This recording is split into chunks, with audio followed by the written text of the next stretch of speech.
बिस्मिल्लाहिर्रहमानिर्रहीम। अस्सलाम वालेकुम स्टूडेंट, ऐसे उम्मीद है खैरियत से होंगे। आज हमने कल हमने कुछ काम किया था, वर्क किया था। हमने अरिथमेटिक ऑपरेटर का इस्तेमाल किया था, जैसे हमने प्लस माइनस मल्टीप्लाई और डिवीजन और उसके अलावा फ्लोर डिवीजन, ये सारा कुछ हमने कल काम किया था। आज हमने कुछ मूव करते हैं आगे, अरिथमेटिक ऑपरेटर को पढ़ लेते हैं। ठीक है जी। कल भी हमने अरिथमेटिक ऑपरेटर के हवाले से देखा। अरिथमेटिक ऑपरेटर्स, arithmetic operators ये क्या हैं? दी arithmetic operators are the sample or samples which are used for calculation। ठीक है जी। ये कैलकुलेशन के लिए हम इसको सैम्पल्स को इस्तेमाल करते हैं। तो अरिथमेटिक, ठीक है जी, ये हम स्पेल चेंज चेक कर सकते हैं इसमें ना। हम इसको बड़ा कर लेते हैं जी। अरिथमेटिक कैलकुलेशन, इसमें अरिथमेटिक ऑपरेटर्स में हमने प्लस, ठीक है जी, माइनस हो गया, और उसके बाद मल्टीप्लाई करिए स्टेरिक, और ये डिवीजन के लिए, कोशेंट डिवीजन के लिए, और हमने देखा परसेंट। ठीक है जी, ये परसेंट साइन। ठीक है, ये प्लस को ऐड करने के लिए हम इस्तेमाल करते हैं, दो इंसों को ऐड करना है उसके लिए इस्तेमाल करते हैं, और माइनस को सब्ट्रैक्शन के लिए इस्तेमाल करते हैं। ठीक है जी। और स्टेरिक को जो है वो मल्टीप्लिकेशन के लिए इस्तेमाल करते हैं, और डिवीजन को जो है ये कोशेंट डिवीजन निकालने के लिए इस्तेमाल करते हैं, और ये रिमाइंडर निकालने के लिए इस्तेमाल करते हैं। ठीक है जी, ये अरिथमेटिक का इस्तेमाल है। और इसके अलावा ये डबल स्टार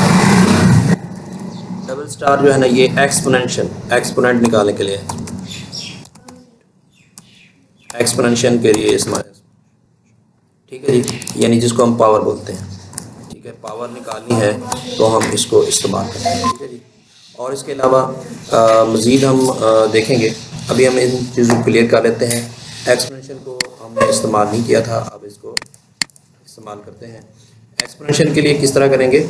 कोई भी नंबर है, जैसे हम ए है, ए की पावर ये 10 हम लिखते हैं, तो आपके सामने इसकी पावर निकाल देगा। हम इसको जस्ट बाकी को कमेंट आउट कर लेते हैं, और हमने क्या करना है, इसकी एक्सपोनेंशियल निकालना है, और इसके बाद जो इसके बाद की बार में हमें इन सब को भी कमेंट कर देते हैं, और इसको चेक करते हैं कि भी एक्सपोनेंट यानी ए की पावर बी, यानी ये क्या होगा। मैं इसको छोटा आंसर लगाकर हम इसको चेक करते हैं। 3 पावर हम कर लेते हैं जी 2। ठीक है जी। और इसका जवाब क्या आना चाहिए? 9 आना चाहिए, अकॉर्डिंग टू रूल्स। ठीक है जी। इसको हम सेव करते हैं। सेव करने के बाद नोट, हमारी फाइल का नाम है test.js। ठीक है जी, ये 9 जवाब है एक्सटेंशन। ठीक है जी। और इसी तरीके से हम कोई भी बड़ा नंबर अगर इसको 3 लिखते हैं तो इसका जवाब आना चाहिए कितना? 27 आना चाहिए। ठीक है, यानी 3 की पावर 3 का मतलब है 3 को 3 टाइम्स मल्टीप्लाई करना है, तो इसका जवाब क्या आएगा? 27। ठीक है जी। तो ये एक्सपोनेंशियल के लिए हम इस्तेमाल करते हैं। बाकी को हमने कल देख लिया था पिछले लेक्चर में। तो इसके बाद नेक्स्ट हमारा जो है इंक्रीमेंट ऑपरेटर्स का इस्तेमाल है। इंक्रीमेंट ऑपरेटर्स क्या होते हैं? इंक्रीमेंट ऑपरेटर्स एक वैल्यू इंक्रीज कर देते हैं, कोई भी वेरिएबल है। Increment operators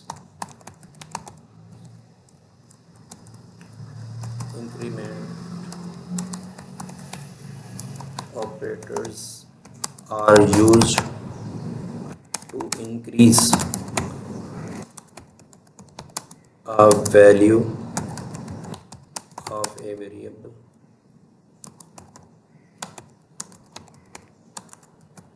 by 1। ठीक है ना, एक वैल्यू इंक्रीज कर देते हैं। जैसे सपोज करें, अगर ए आपके पास 10 है, तो अगर ये हम लिखते हैं ए प्लस प्लस, तो अब इसकी वैल्यू जो होगी ना, वो ए की क्या हो जाएगी? 11 हो जाएगी। ठीक है जी, ए की वैल्यू क्या होगी? 11 होगी। ठीक है जी। ए प्लस प्लस जब लिखेंगे तो ए की वैल्यू जो है बढ़ जाएगी, और हम इसको, क्योंकि वेरिएबल का नाम जो है ना स्मॉल लिखना चाहिए आपने। ठीक है जी। तो ए की वैल्यू क्या हो जाएगी? ये 11 हो जाएगी। सही हो गया। और एक और होता है डिक्रीमेंट ऑपरेटर्स, ठीक है। उसका काम ये होता है डिक्रीज कर देना, डिक्रीमेंट ऑपरेटर्स,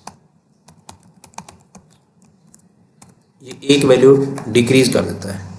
जिस तरह इंक्रीमेंट ऑपरेटर एक वैल्यू जो है वो बढ़ा देता है, ये क्या काम कर देगा, यानी डिक्रीमेंट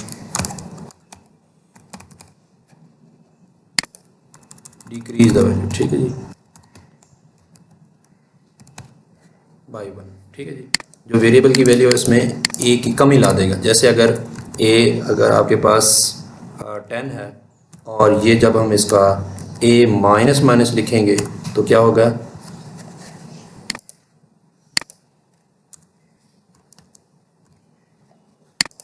ए की वैल्यू क्या कर देगा, 9 कर देगा, ठीक है जी। यानी ए की वैल्यू जो है ना वो कम कर देगा एक नंबर, ठीक हो गया। तो इसको हम चेक करने लगे अब। जैसे आपके पास ये इंक्रीमेंट ऑपरेटर है, ए की वैल्यू हमने क्या करनी है, इसको हम कमेंट आउट करके चेक करते हैं। 10 है तो इसको हम रन करते हैं। रन करने के बाद हमारे पास थोड़ा सा व्यू हम बड़ा कर लेते हैं इसका,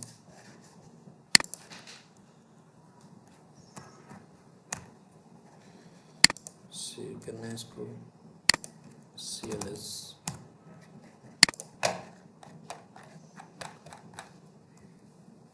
अच्छा जी, ए की वैल्यू हमारे पास 10 है और हमने ए प्लस प्लस लिखा तो इंक्रीमेंट ऑफ ए जो है ना इस जगह पर प्रिंट हो जाएगा और ये वैल्यू जो है ये देखें इंक्रीमेंट ऑफ ए 11 हो गया, ठीक है जी। इसी तरीके से डिक्रीमेंट का भी वही तरीकाकार है कि आपके पास डिक्रीमेंट जो है ये आ गया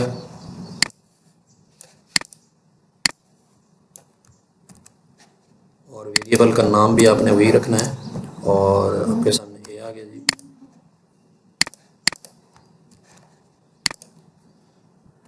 हम इसको चेक करेंगे तो आपके पास ये देखिए 9 आ गया, ठीक है जी। ए वैल्यू जो है ना वो माइनस माइनस कर दी, ठीक है जी। उसके बाद है compound operators, compound assignment operator.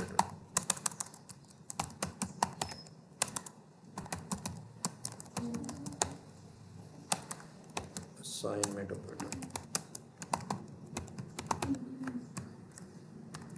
इसमें ये होता है कि कोई भी अगर आपके पास a equal to a plus 1 कोई भी वैल्यू है तो इसको कंपाउंड ऑपरेटर में कैसे लिखेंगे, यानी a को हमने बार बार देखें 2 दफ़ा जो है ना इस्तेमाल हो रहा है, ठीक है जी।